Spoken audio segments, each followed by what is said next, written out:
Merci, Monsieur le maire. L'exercice auquel nous nous livrons aujourd'hui n'est pas un simple rendez-vous annuel, c'est le bilan d'un cycle politique, votre bilan.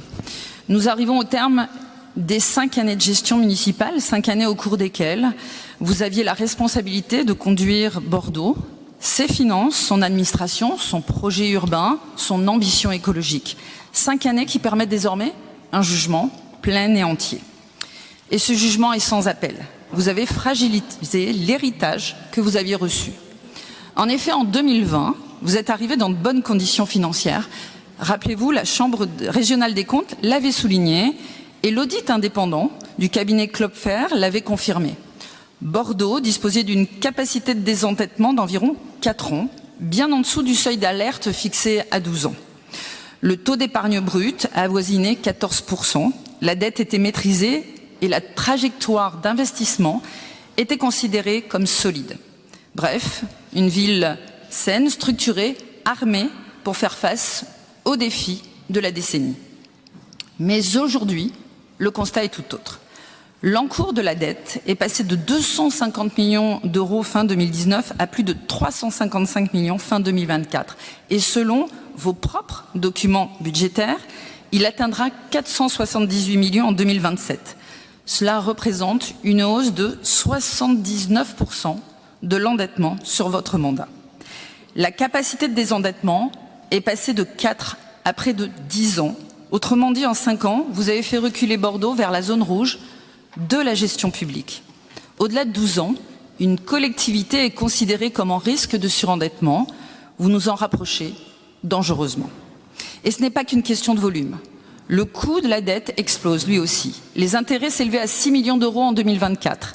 Ils atteindront plus de 14 millions en 2028. Autrement dit, les Bordelais paieront toujours plus d'intérêts sans voir d'amélioration visible dans leur vie quotidienne.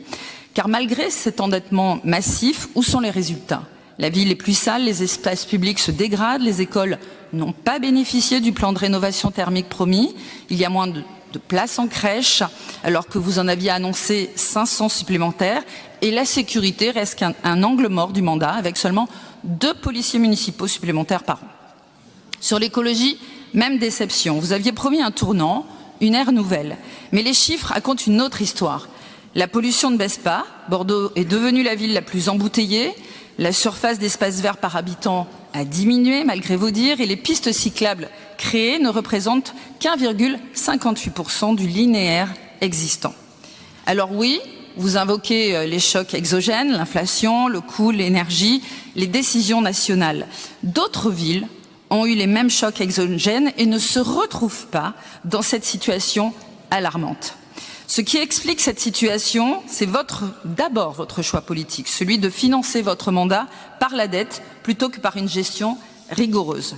Et désormais, les marges de manœuvre sont épuisées. Votre propre rapport budgétaire annonce une réduction des investissements à venir, puisque la capacité d'autofinancement devient quasi nulle. Autrement dit, vous avez dépensé sans préparer l'avenir, loin du réflexe du bon père de famille que vous souhaitez être. Nous faisons un autre choix. Nous voulons maîtriser les dépenses de fonctionnement en agissant sur les charges à caractère général. Contrats de prestation, communication, fourniture et sur une meilleure gestion de la masse salariale par la valorisation des compétences. C'est la condition pour préserver nos marges d'investissement. Éviter une nouvelle hausse des impôts et concentrer les moyens sur les services essentiels comme par exemple les crèches, les écoles, la maison de l'emploi, les seniors, la sécurité, la propreté. Notre intention est claire. Nous souhaitons une écologie du résultat, pas de l'affichage. Une gestion du service public, pas du slogan. Et une ville rigoureuse, ambitieuse et fière. Monsieur le maire, ce mandat restera celui de beaucoup de renoncements, de votre renoncement, alors que Bordeaux attendait des choix forts et une vision claire pour son avenir. Vous êtes passé à côté. Les Bordelais seront doublement pénalisés. Peu d'action et une dette sans précédent qui va leur coûter cher. Merci.